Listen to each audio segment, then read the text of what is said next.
Olá, meu nome é Paulo, eu sou missionário, sou da região de Santo André, São Paulo, Brasil, e essa é minha esposa.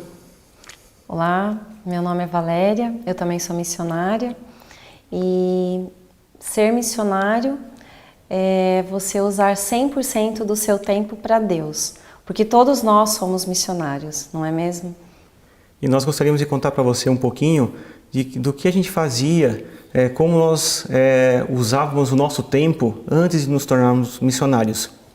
Eu trabalhava no Grupo Pão de Açúcar, passei também trabalhando por bancos. Minha origem é na área de TI, análise de sistemas, e eu trabalhava muito com alto processamento, com alta performance de processamento. E esse era o meu dia, um dia de muito estresse, muita correria, tendo que atender muitas pessoas, telefonemas e desenvolver muita coisa também de código e programas. Eu trabalhava em torno de 10, 13 horas ao dia, perdia mais ainda algum tempo em trânsito, nessa grande São Paulo, que o trânsito é uma loucura. E essa era a nossa vida, uma vida de correria, com pouco tempo para a família, para nós como casal, e nem se fala para Deus. Nosso tempo era muito limitado. Tínhamos sim as nossas atividades com a igreja, a gente sempre foi envolvido com jovens, com casais, trabalhávamos bastante também para a igreja. Dávamos bastante estudos bíblicos, mas nosso tempo muito limitado. Dormindo muito pouco, aquela correria que todo mundo está acostumado já em cidade grande. Em 2011, nós ficamos sabendo de um curso pela Paulistana de obra médico-missionária, onde estariam ali ensinando um novo estilo de vida para as pessoas. No início, nós fomos para esse curso não com essa intenção de aprender um novo estilo de vida, e sim de emagrecer, porque nós estamos bem acima do nosso peso, um estilo de vida bem sedentário e com muito estresse, como já falei, e estamos buscando algo melhor, melhorar a nossa saúde. E ali fomos para esse curso, em 2011, e aprendemos muita coisa. Aprendemos que o que a gente vinha praticando estava totalmente fora do que Deus deseja para a nossa vida. E esse curso realmente foi assim algo muito, muito especial, porque quando nós fomos para lá, como o Paulo acabou de falar, nós fomos para emagrecer, nós fomos com um objetivo egoísta para nós. E lá nós descobrimos que não era para nós, que era para servir o próximo. E lá nós encontramos outros amigos que também tinham esse mesmo objetivo egoísta. Eu quero aprender aula de culinária para mim. Eu quero emagrecer. Eu quero aprender sobre Apocalipse para mim. E lá realmente a gente viu o que é a obra médico-missionária, que é seguir os passos de Jesus, porque Jesus, ele ajudava as pessoas, ele curava as pessoas, ele estava junto com as pessoas. E lá nós realmente, eu falo para o Paulo, eu fui primeiro no curso, fui sozinha, ele me deixou lá e eu enterrei uma Valéria naquele lugar. Então, depois desse curso, Deus realmente me transformou. Ali eu senti que foi a minha real conversão. E depois o Paulo participou de um outro curso também, mas o que a gente sentiu foi algo muito forte do que nós éramos antes e depois, não é, de todo esse processo. Nós trouxemos algumas fotos para vocês verem como nós éramos antes e depois, porque foi uma reviravolta mesmo na nossa vida, foi o que Deus fez. Então, nessa primeira foto você pode ver como eu era. Então, eu era uma executiva na empresa Lego Educacional, e viajava muito, trabalhava assim loucamente. O que nós queríamos era ganhar mais e mais. Então, ganhar mais dinheiro para poder gastar mais e para depois comprar mais coisas, para depois pagar o cartão de crédito. Então, a nossa vida, nós chegamos em um ponto do nosso casamento onde, por eu viajar muito e o Paulo trabalhar implantando muitos sistemas em bancos à noite, nós nos falávamos por Skype. Hoje, graças a Deus, não é, nós somos casados, nós vamos fazer 17 anos de casados e Deus sempre protegeu o nosso casamento. Mas nessa época era muito difícil porque nós quase não nos encontrávamos. A gente tinha uma casa super bacana, mas de verdade a gente nem sentava no sofá da casa para aproveitar. E nessa loucura de trabalhar, não é, de vida sedentária e de empresa, Deus nos levou para o campo. Então essa outra foto mostra, nós já estávamos na escola médico-missionária e lá nessa escola médico-missionária de 1 mês você aprende a plantação. Então você vai para a horta, você aprende a plantar, é bem legal. E eu saí de um mundo executivo, não é? Nós saímos de um mundo executivo, de empresa, de negócio, de salário, de cargos, para o campo, para a plantação, para a terra, para aulas de culinária. Mas quando a gente fala sair desse mundo Corporativo. Esse sistema, esse mundo corporativo, não é simplesmente você abandonar tudo. A gente tem que saber que nosso Deus é um Deus de planejamento. Então Ele espera que nós também sejamos planejados. Porque quando você faz alguma coisa simplesmente por fazer, as chances disso dar errado são muito grandes. A Valéria, quando fez o curso de obra médica missionária em 2011, em janeiro, eu ia visitá-la aos finais de semana. E somente ao passar o sábado lá, eu já via muitas mudanças nela. E isso criou interesse em mim para que 6 meses após eu também fizesse o curso, que eu fiz em julho. E foi aí que depois de nós dois termos feito esse curso, nós decidimos nos tornar missionários. Mas como nos tornar missionários? Essa era a grande questão. E ali iniciou um processo de oração, onde nós orávamos por 3 orações específicas. Primeiramente, nós gostaríamos também de ter filhos, se Deus gostaria que nós tivéssemos filhos ou não. Nós possuímos um problema de saúde, a Valéria possui um problema chamado fator 5 de Leiden, onde ela não pode ter alterações hormonais, ela corre o risco de ter embolias pulmonares, trombose e embolia pulmonar. E nós estávamos ali buscando um médico naquele período para saber como passar pela gravidez e termos o nosso filho. E também orávamos por uma segunda oração, que seria se Deus queria a gente como missionário ou não.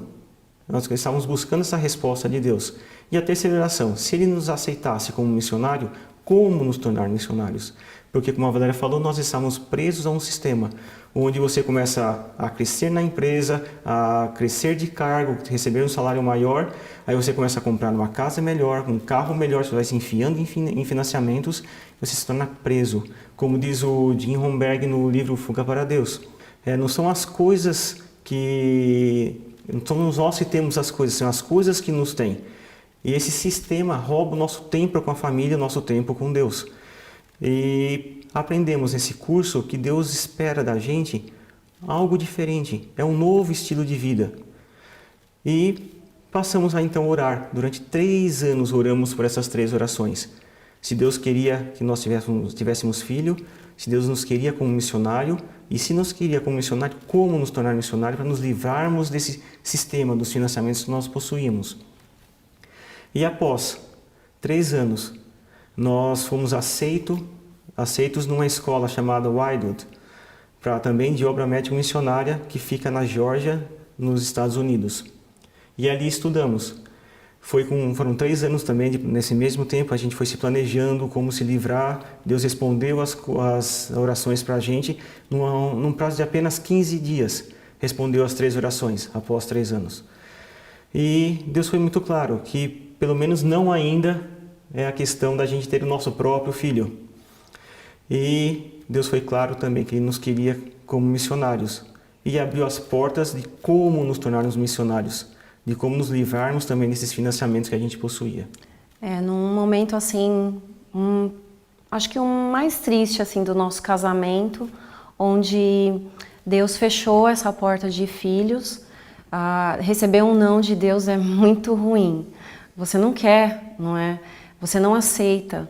E nós fizemos de tudo, fomos os médicos tops em São Paulo e nós percebemos realmente que aquilo era um não. E nós choramos muito, ficamos muito tristes, mas ao mesmo tempo que Deus fechou essa porta para nós, Ele abriu um mundo, não é? Abriu um mundo missionário. E não foi fácil esses 3 anos de silêncio de Deus, mas hoje a gente sente que nós não estávamos preparados para tudo que Ele estava preparando para nós. Fazia parte do lapidar do nosso caráter, de nos preparar para a missão. Hoje a gente olha assim para trás, não, se fosse naquela época, não é? Se Deus respondesse para nós, ok, vocês podem agora usar 100% do tempo de vocês, não tinha dado certo.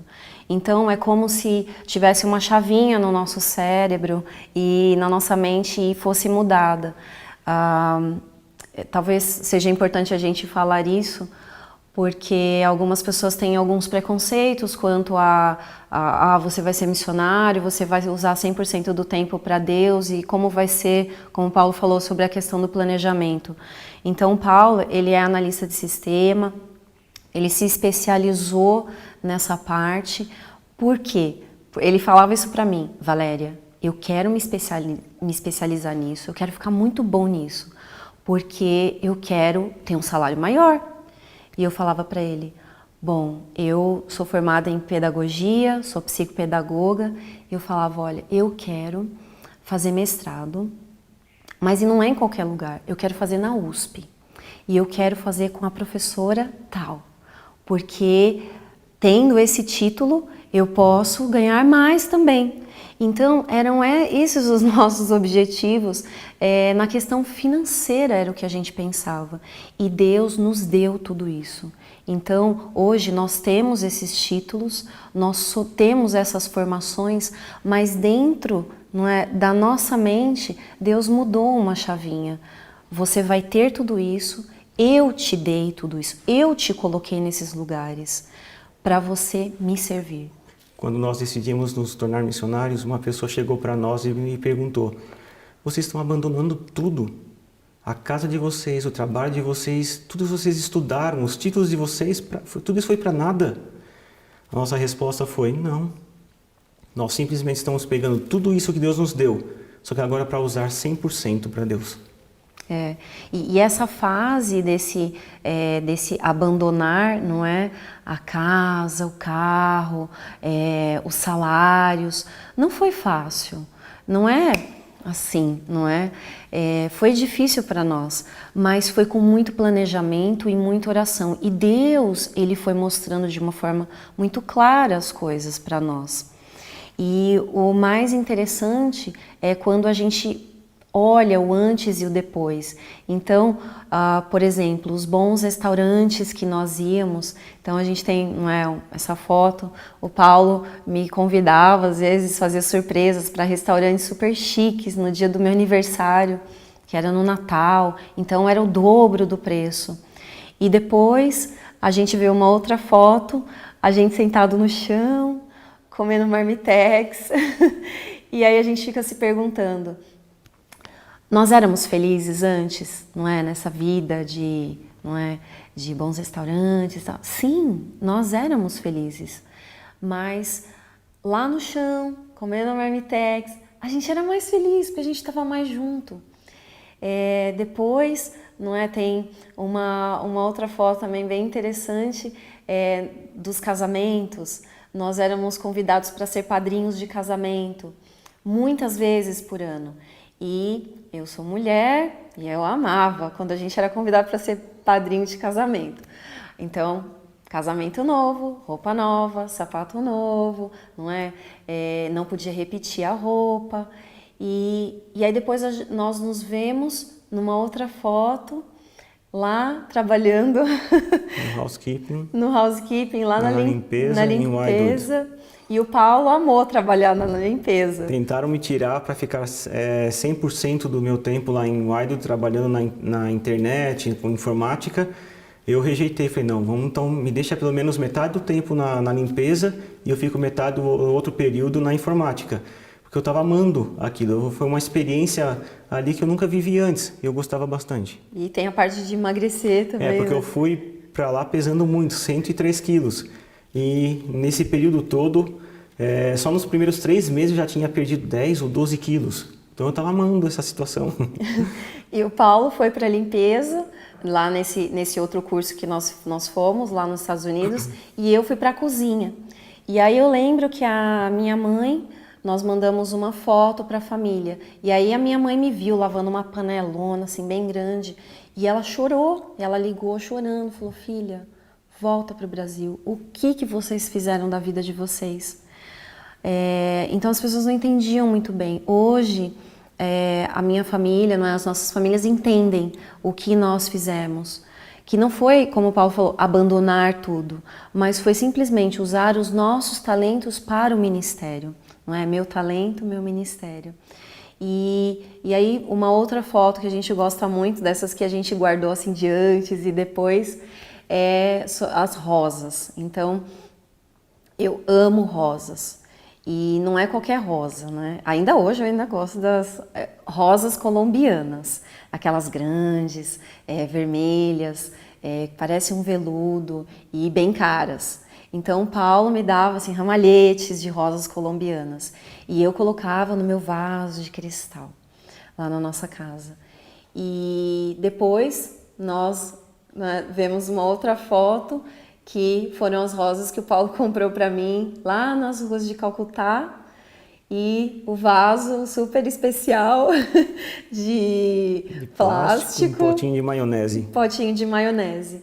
E a gente fica olhando para essas fotos e pensando, qual a rosa que para mim, não é, como mulher, como esposa, foi mais especial? As colombianas, sim, eram especiais, mas essas rosas de Calcutá, lá no potinho de maionese, foram muito mais especiais, porque nós estávamos juntos, trabalhando juntos, e dentro de um plano de Deus, dentro da nossa história de vida, não é?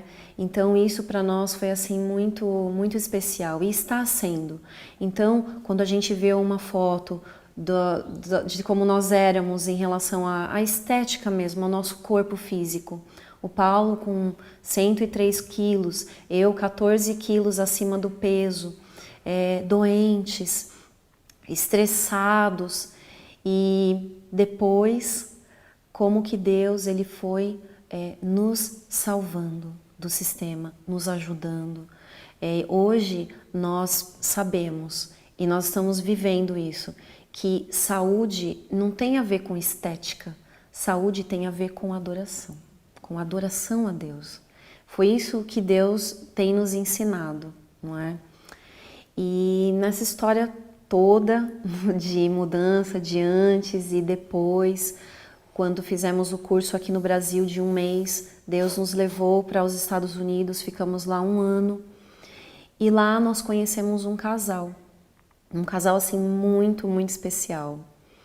E eles nos fizeram um convite, porque eles têm um ministério na Índia, com orfanatos. E nos convidaram para estar lá, cuidando desse orfanato em Calcutá. E nós nunca imaginávamos o que Deus ia preparar para a gente. Porque na nossa cabeça ele tinha fechado uma porta, que era a porta dos filhos. Mas ele abriu uma porta assim muito especial. Hoje nós temos 53 filhos. Filhos espirituais. São os filhos do coração, são os filhos espirituais, que apesar de estarem longe da gente fisicamente, nós estamos muito próximos. E Deus nos deu esse presente. Crianças de todas as idades. A gente tem crianças ali de 4 anos até 17 anos, onde mesmo apesar de toda essa distância, nós ainda nos comunicamos via Skype ou WhatsApp, trocamos fotos, mensagens, é uma relação muito gostosa. É uma relação assim muito forte. E lá na Índia, nós começamos a trabalhar muito para Deus, mas eu gostaria de contar para vocês o que aconteceu na nossa viagem de ida para a Índia. Deus nos deu um belo presente, algo que a gente nunca esperava. Quando nós estávamos no aeroporto para embarcar, nós despachamos as malas, tudo certo, mas quando a gente foi para embarcar realmente no avião, a Valéria estava na minha frente, ela entregou o bilhete de embarque para a atendente ali na hora e a máquina apitou. Ela falou assim, o seu bilhete está cancelado. Eu falei, pode checar o meu, por favor? Ela checou o meu bilhete e também estava cancelado. Aí ela falou, só um segundo. Aí foi até um computador, aí voltou com outros 2 bilhetes. Falou, esses aqui são os novos bilhetes de vocês. Vocês estão indo de primeira classe. Aí eu já na hora me assustei. Falei, não, eu não comprei primeira classe, eu não tenho como pagar isso. Não, calma, senhor. Isso é uma cortesia da companhia para vocês. Foi a nossa primeira missão fora do Brasil. E Deus estava nos dando um mimo, um presente para dizer assim, ó, não se preocupem, eu estarei com vocês, provendo o que vocês precisarem. E realmente a gente sentiu a todo tempo a mão de Deus nos auxiliando e nos guiando. Engraçado que a gente sempre viajava bastante, mas a gente nunca viajou de primeira classe. E aí quando nós decidimos usar 100% do tempo para a missão mesmo, Deus, ó, tá aqui um presente para vocês. Bom, e ali chegamos na Índia, um país super populoso, um país que possui 6 vezes mais a população do que o Brasil. Hoje o Brasil está em torno dos seus 220 milhões de habitantes e a Índia com 1 bilhão e 200 milhões de habitantes. Um país bem diferente do que a gente está acostumado. Um país onde você vê ainda uma parede que falta uma pintura, muito entulho, muito lixo na rua. Um país onde você vê que até o banheiro é diferente do que a gente está acostumado.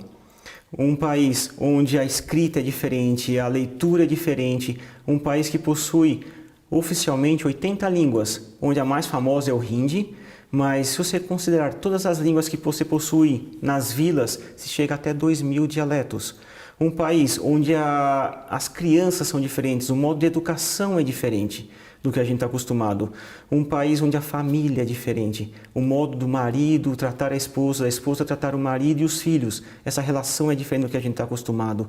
Um país onde o transporte é diferente. Eles possuem muito, talvez você já tenha ouvido falar daqueles carros pequenininhos, o pessoal conhece muito como tuk-tuk ou como auto, onde se você parar para olhar, você vai pensar, cabe 3 pessoas sentadas atrás, mais outros 2 na frente e o terceiro seria o motorista, quando muito 6 pessoas. Mas é normal, se você estiver na Índia, esse carrinho sair com até 11 pessoas. Onde você for na Índia, por causa da superpopulação, sempre vai ser bem lotado. Na foto, você pode perceber a foto do tuk-tuk. Então, quando a gente sentou, nós ok, mais umas 2 pessoas aqui com a gente. E aí, quando o Paulo estava na frente, eu até tirei uma foto dele, e aí sentaram mais 3, e mais 3 comigo lá atrás, e aí veio uma mulher, colocou 3 crianças no nosso colo. Em pé ali, entre as nossas pernas, e saímos com 11. O que é isso? Então, bem-vindos à Índia. Qualquer lugar ali, qualquer espacinho é super bem aproveitado, não é? E é um país onde as roupas são diferentes do que a gente está acostumado. Essa foto que você está vendo aí foi um dia onde as mulheres saíram com suas crianças para a rua, todos eles bem enfeitados, com uma roupa muito bonita, para também fazer uma cerimônia, era um dia de festival hindu. Um país onde a moeda é diferente do que a gente está acostumado. Se você olhar todas as notas, independente do valor, sempre vai ter a imagem do Gandhi, uma moeda que é desvalorizada em relação ao dólar, em relação ao real. Um país onde eles têm muitos deuses, onde o mais famoso é a vaca.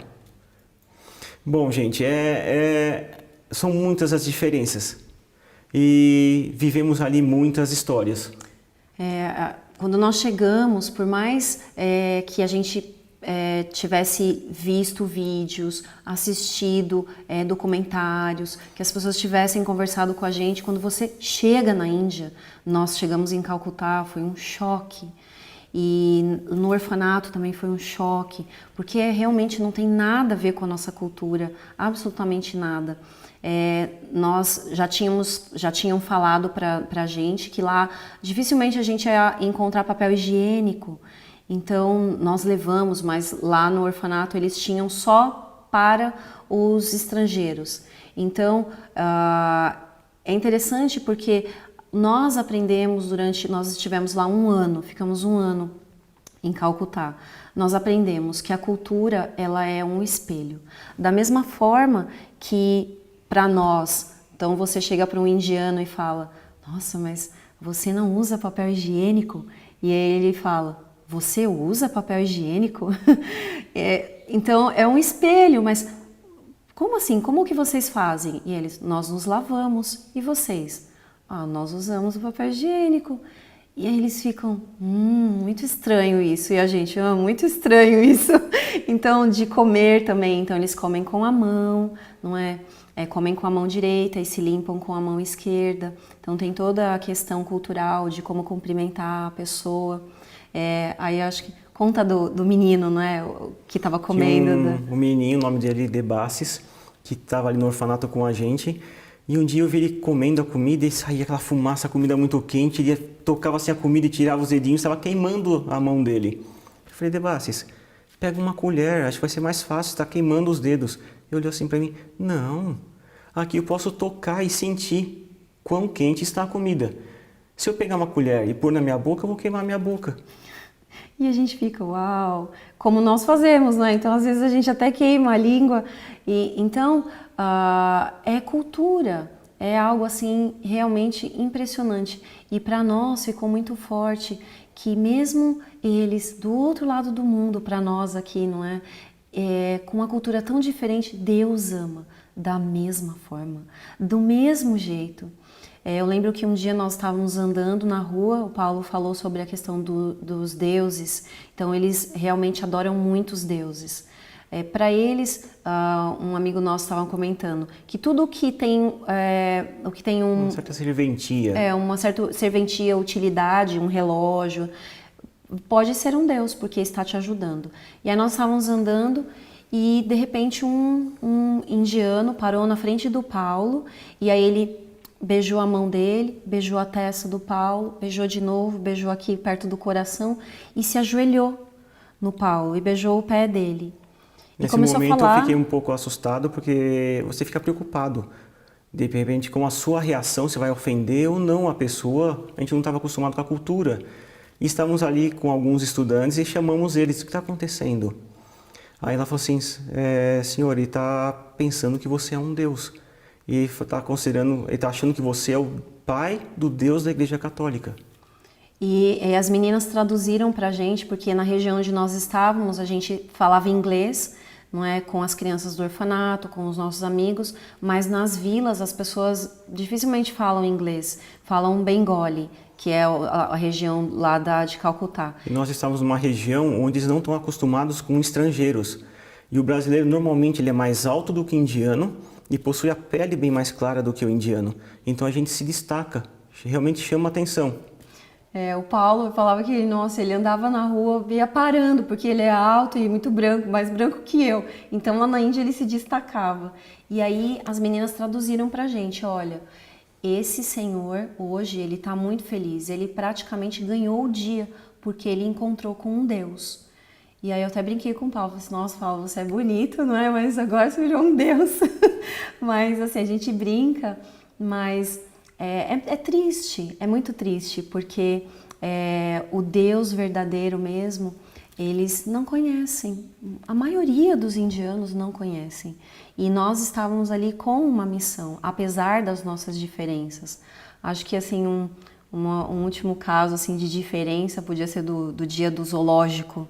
Não é? Nós levamos as crianças no zoológico. Nós dividimos as crianças em grupinhos de 10 e cada professor ficou responsável por um desses grupos. E lógico, nós ficamos também com 10. E saímos andando pelo zoológico para visitar, conhecer os animais. De repente, o indiano é um povo muito amável. E ele vê um estrangeiro e ele quer chegar perto, conversar, perguntar o que você está fazendo, te conhecer. Tirar foto. Tirar foto. E o indiano ama tirar foto. Então ele via a gente no zoológico, se aproximava, posso tirar uma foto com vocês? Claro, pode. A gente abraçava, tirava foto, aí você dava mais 2, 3 passos, vinha um outro. Posso tirar foto com você? Pode, tirava foto de novo. De repente, quando a gente olhou, literalmente existia uma fila indiana para tirar foto com a gente. Mas a gente entendeu o que é fila indiana, né? Aí tinha um menininho chamado Temial, ele fez assim, ó. Falei, o que aconteceu? Senhor, a gente não vai conseguir ver os animais hoje. Eu falei, por quê? Porque vocês estão chamando mais atenção do que os próprios animais. E era exatamente isso. Então, assim, eram muitas diferenças de Brasil com Índia, mas Deus, Ele foi nos capacitando, nos ajudando, porque quando nós chegamos no orfanato, nós encontramos uma situação ali bem difícil, não por conta do ministério, mas porque não tinha pessoas para trabalhar. E de verdade ainda não tem pessoas para trabalhar, sempre precisa. E então muitas crianças doentes, muitas crianças desnutridas, e aí a gente começou a trabalhar com a questão da higiene. O Paulo focou mais na parte financeira, de orçamento. Aulas de informática também. E aulas de informática. E eu, no primeiro semestre, fiquei com as meninas, cuidando das meninas. E aí eu lembro que nas primeiras semanas a gente tentava nunca chorar na frente das crianças. Mas eram coisas assim tão chocantes que quando você abria o armarinho das crianças, bem pequeno, e ali era tudo que eles tinham na vida. Era uma roupinha, era um chinelinho, às vezes um carrinho, uma bonequinha. E aí a gente lembrava do Brasil e de tudo que a gente tinha, não é? E do que as crianças aqui no Brasil têm. E a gente começou a ficar muito triste. E aí eu lembro que um dia o Paulo falou, Valéria, a gente tem que começar a orar diferente. Nós orávamos sempre para Deus proteger a nossa saúde. Então nós tomávamos muitos cuidados com as frutas, as verduras, nós cozinhávamos para nós mesmos, mas ele falou, olha, a gente tem que orar e pedir para Deus proteger a nossa parte psicológica, porque a gente não veio aqui para chorar pelas crianças, para ter dó das crianças, a gente veio para amar essas crianças e para trabalhar com elas. E aí a gente começou a se recuperar, pelo poder de Deus, porque é muito difícil.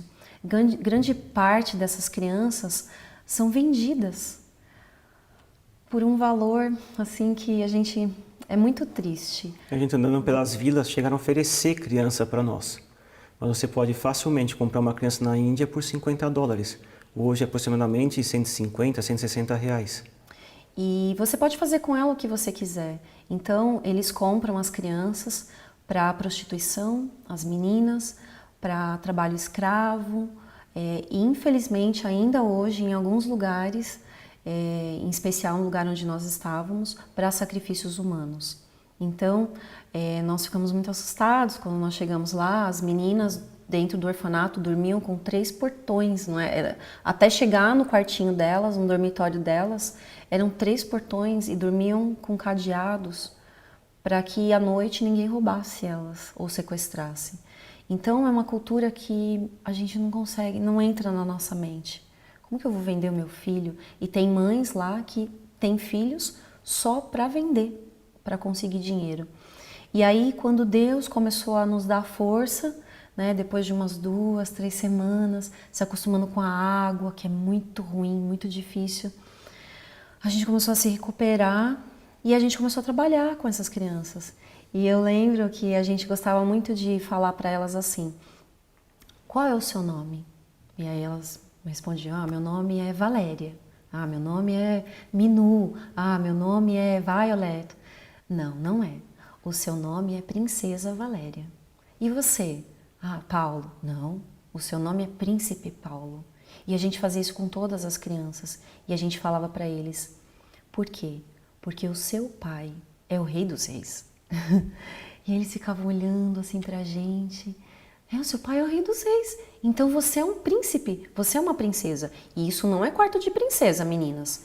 E aí a gente começou a ser duro com eles. Tem que escovar o dente, tem que pentear o cabelo. As meninas, né, cheia de piolho. Quando nós chegamos lá, na Índia existiam, naquela época, 19 meninas. Das 19 meninas, somente 5 não tinham piolhos. Existiam ali, acho que 7 casos de crianças doentes, também por falta de nutrição. E, por causa da má alimentação, ficavam muito suscetíveis a doenças. E aí a gente vê a importância do trabalho da obra médico-missionária, porque num lugar assim como o que nós estávamos a 2 horas de Calcutá, a gente estava assim bem na vila mesmo. Você não tem como comprar remédio, E aí a gente começou a fazer tratamentos naturais com as crianças, criança com febre, criança doente. E Deus foi nos ajudando. Então, o Paulo falava, né, às vezes para mim, nossa, parece que Deus chamou a gente para o mais difícil. Para o que a gente sabe fazer é fácil, mas isso a gente não sabe. E Deus foi capacitando. E aí a gente foi trabalhando com as crianças em várias coisas. E também com as pessoas ali da escola, com os indianos. E a gente começou a trabalhar em vários aspectos. Com a parte de saúde, com a parte de culinária depois. Higiene pessoal, com a música. E a gente vai mostrar algumas fotos assim do antes e do depois. Então, as pessoas elas realmente não tinham ideia de higiene. Então, as cozinheiras elas faziam a comida e no chão. Então, o indiano ele cozinha no chão mesmo, isso é normal.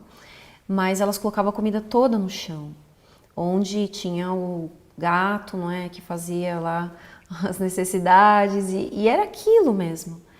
E aí nós decidimos comer com as crianças por um mês, porque a gente precisava experimentar a comida deles e entender como eles como elas cozinhavam para poder ajudar. Eu lembro que a minha boca ela ficou toda cheia de afta. Por quê? Porque a comida era muito suja, porque a gente não tem os anticorpos que eles têm. E as crianças também estavam doentes. E aí a gente começou a ajudar, começou a aprender com eles também, porque até um dia o Paulo falou, puxa, a gente acha que a gente veio aqui para ajudar, né? Mas a gente foi muito mais ajudado, não é? Sim. E ali na Índia, nós convivemos muito com eles. Então, embora a gente trabalhava com orçamentos, com aulas, com toda essa ajuda que a gente fazia com eles, a gente brincava muito com eles. Então, o sábado à noite era o dia da gente, depois de fazer o nosso culto de pôr do sol, então a gente brincava de pega-pega, de esconde-esconde. De pular corda. Era o nosso momento de amizade, Lógico que todo dia tinha seus momentos de brincadeira com eles, mas o sábado era algo especial, né? Era. E na nossa despedida com as crianças, o Paulo falou uma coisa que até hoje eu fico pensando, como que Deus, ele realmente é perfeito e ele é bom e ele sempre tem o melhor pra gente. O plano dele é sempre melhor que o nosso. E o Paulo falou assim, olha, crianças, né, tudo que um dia eu sonhei como pai, eu fiz aqui com vocês. E eu posso dizer o mesmo, tudo que um dia eu sonhei como mãe, eu fiz lá com as crianças. Então eu sonhava tocar com o meu filho, com a minha filha. E lá eu toquei com um monte, não é? Nas aulas de música. Uma coisa que a Valéria falava muito pra mim, ela falava assim, Paulo, a gente não tem pra quem deixar o nosso legado. Tudo que a gente se preparou, tudo que a gente estudou, a gente não tem pra quem deixar.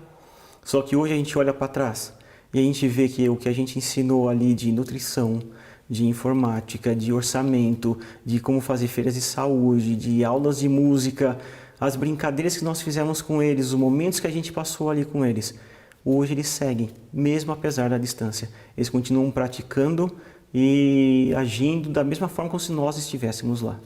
Essa questão do legado assim, era muito forte pra gente, porque a gente ficava, e aí? Tudo isso que a gente tem, tudo isso que a gente conquistou, todos os nossos títulos, os nossos estudos, para quem que vai ficar? E de verdade, no máximo, a gente conversava, 1 filho, 2 filhos no máximo, não é? E eram para eles que a gente ia deixar esse legado, mas Deus, o plano dele, dentro da nossa história de vida, não é? Que é diferente de outras histórias, Deus nos deu 53.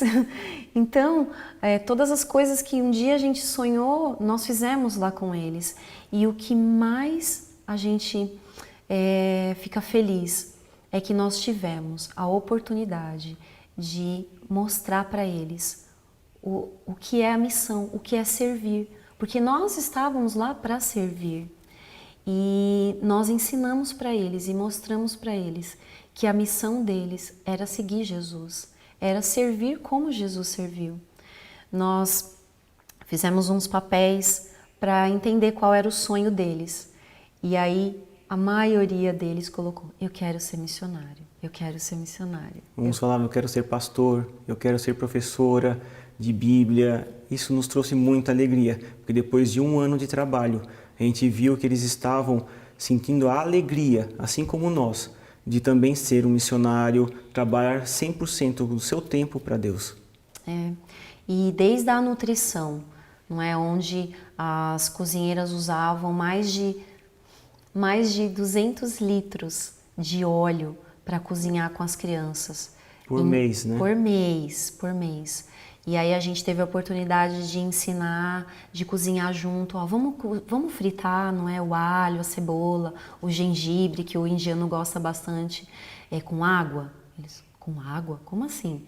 E aí a gente cozinhava junto. Então, desde essas mudanças na parte da alimentação, na parte da música, ensinar as crianças a tocar flauta doce, violão, todas as doações que nós recebemos dos nossos amigos aqui no Brasil, como que Deus, que é o dono da prata e do ouro, mandou essas doações para a gente, e para comprar flauta, comprar violão, trabalhamos com Lego, com as crianças e histórias da Bíblia, tantas coisas, até chegar na parte espiritual, não é? Na parte de saúde, fazer feira de saúde na vila. Hoje a gente entende que a saúde realmente é o braço direito da mensagem do terceiro anjo, porque nós nunca entraríamos numa vila para falar de Jesus. Se não fosse pela saúde, isso nunca teria acontecido. Nunca. Então, nós entramos pela saúde com as feiras de saúde para crianças. A primeira feira que nós fizemos na vila foram mais de 200 pessoas, entre crianças e famílias. E quem eram os professores? Eram as nossas crianças.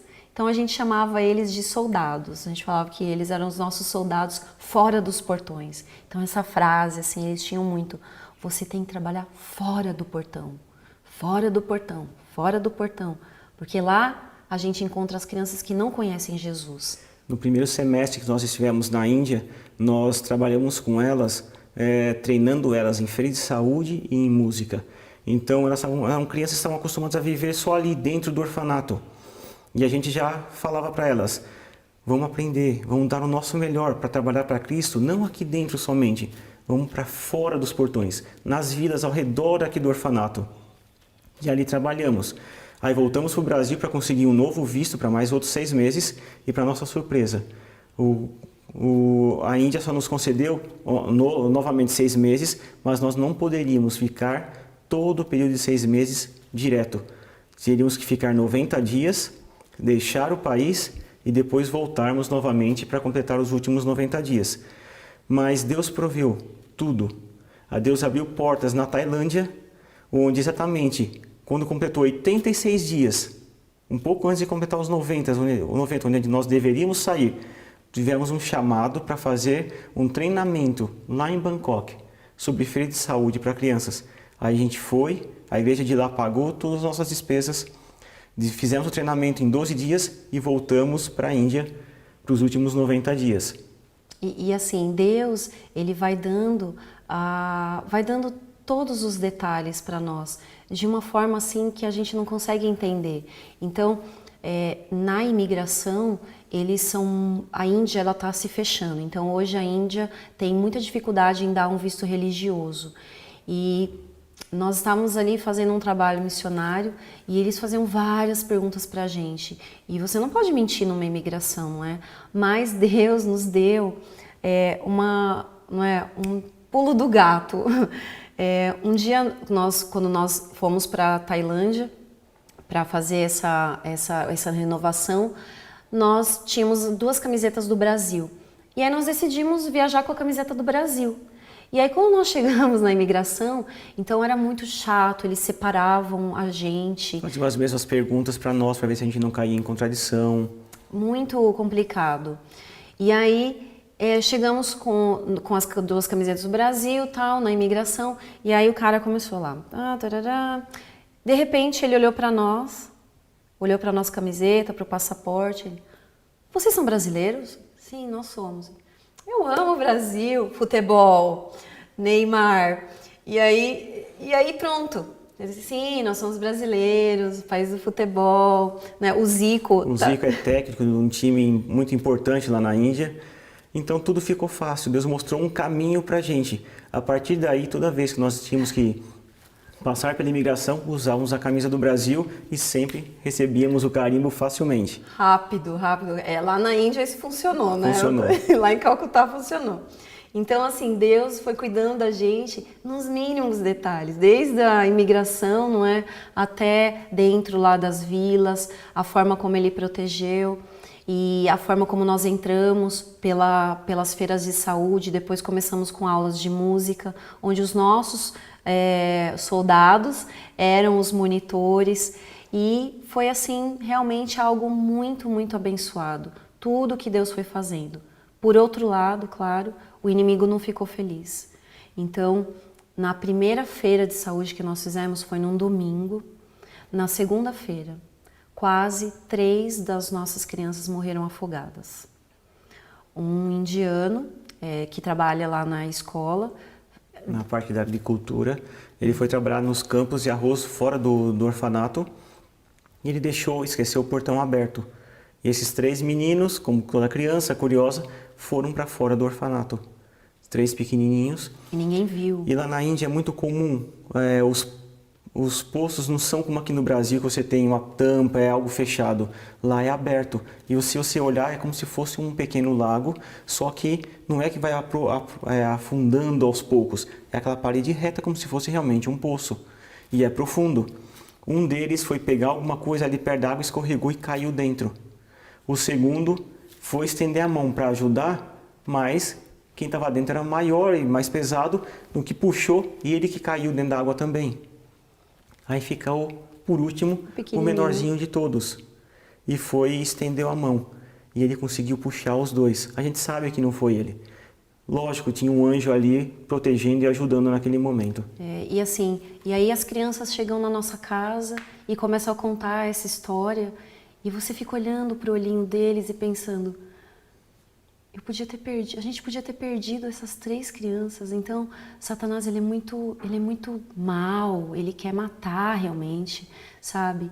E é isso que ele faz ali naquele país. É isso que ele faz com as crianças daquele lugar.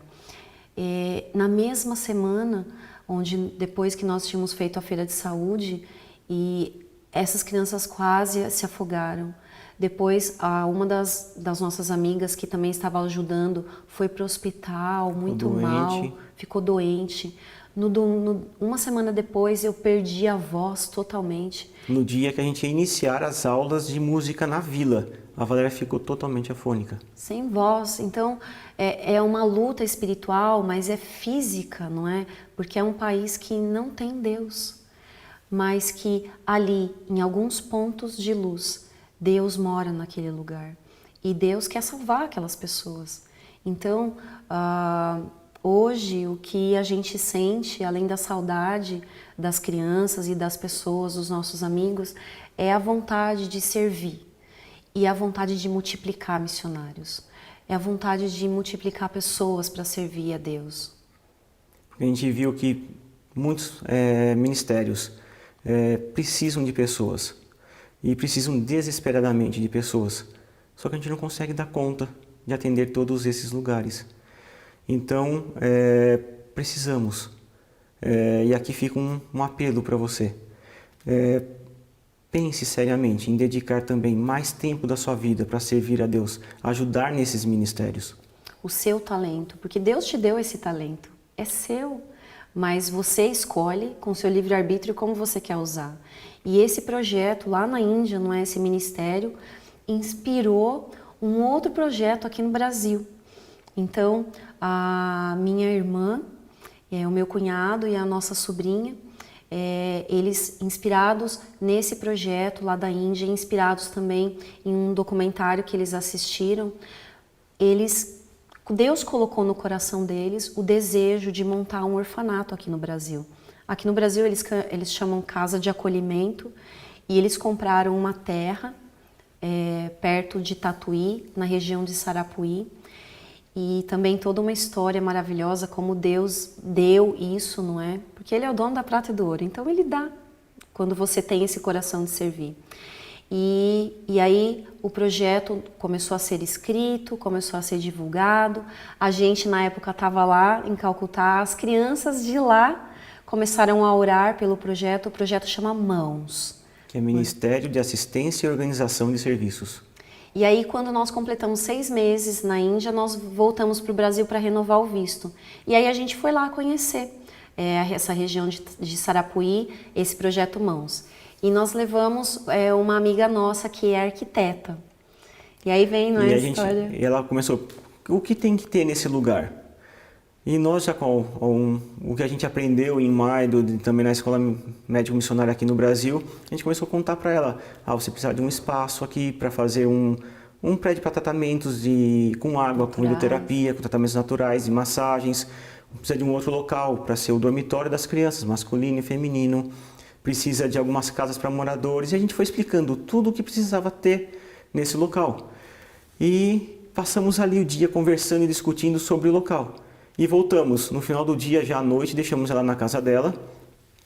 E ela falou que chegou muito cansada em casa. E somente tomou um banho e foi dormir. Só que às 3 horas da manhã, ela começou a ter um sonho, onde Cristo apareceu para ela no sonho e levou ela lá no terreno novamente. E falou assim, eu gostaria de te apresentar esses prédios que você está responsável em desenhar. E aqui, por exemplo, é o prédio da hidroterapia e da massagem. E entrava no prédio e ia mostrando cada detalhe do prédio, o que deveria ter. Aí saiu daquele prédio e foi no próximo, entrou no dormitório e mostrou ali também todos os detalhes. Mostrou os detalhes das casas dos trabalhadores e foi mostrando cada detalhe do projeto inteiro. Depois, o terreno é um pouquinho inclinado, ele foi até a parte mais alta do terreno e falou assim, e aqui, da parte mais alta, eu estarei em pé, abraçando esse projeto. E ali naquele local, foi projetado a igreja. Ele falou, porque Cristo falou para ela em sonho, aqui será o meu templo. Ela acordou desse sonho, foi para a prancheta. Ela tinha falado para a gente que ela levaria aproximadamente 2 semanas para desenhar todo o projeto. Mas como Cristo mostrou para ela em sonho, em 1 dia e meio, ela trouxe a planta para a gente pronta, com tudo que ela tinha visto no sonho. E se você perceber a foto, não é como o Paulo falou, a questão dos braços abertos, a igreja... Esse prédio branco é a igreja. É a igreja. Então, é um projeto assim muito especial, que precisa de muitas mãos para ajudar. Porque, por enquanto, o projeto está na planta, está no desenho e no coração.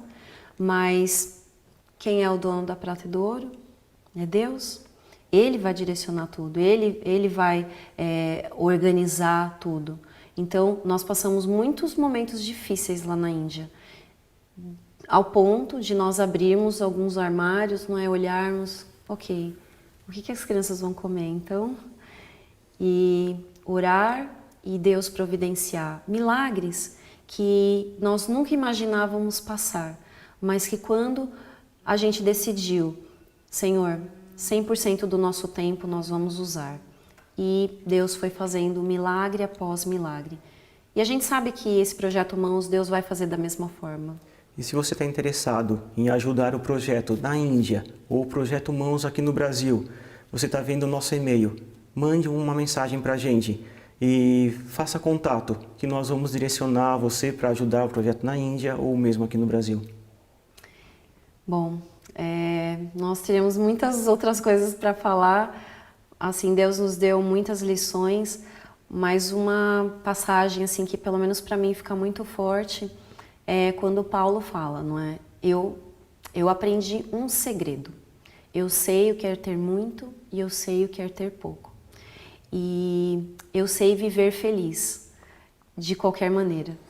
Então foi isso que nós aprendemos. Em Deus nos dar muitas bênçãos em formas materiais e Deus nos dar muitas bênçãos em formas que nós não conseguimos expressar em palavras, que são os testemunhos e os milagres que Ele fazia para nós. E hoje nós somos muito mais felizes do que a gente era antes. Bom, esse foi um pouquinho das nossas histórias, o que a gente viveu lá na Índia, o que a gente tem vivido até aqui.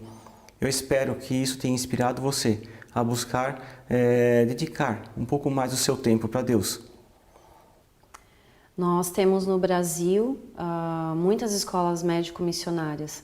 Então, nós temos na Paulistana, onde foi a escola que nós fizemos, uma escola de 1 mês. Você deve estar se perguntando, mas como eu começo? Então, comece orando e pedindo isso para Deus. Você tem lá a Paulistana, aqui a Paulistana, não é? Você tem a Serra do Cipó, você Projeto tem Viva, o Projeto Salva Vidas Viva. na Amazonas. Tem muitos. No Sul também nós temos escolas missionárias. Você não precisa, de repente, ir para outro país para fazer uma escola médico-missionária. Você pode começar aqui no Brasil. E daqui, Deus pode te levar para qualquer lugar. E eu peço as suas orações. Isso é a maior ajuda que você pode fazer por nós. Ore por nós, por esses ministérios que você também já conhece. Que Deus te abençoe e guarde.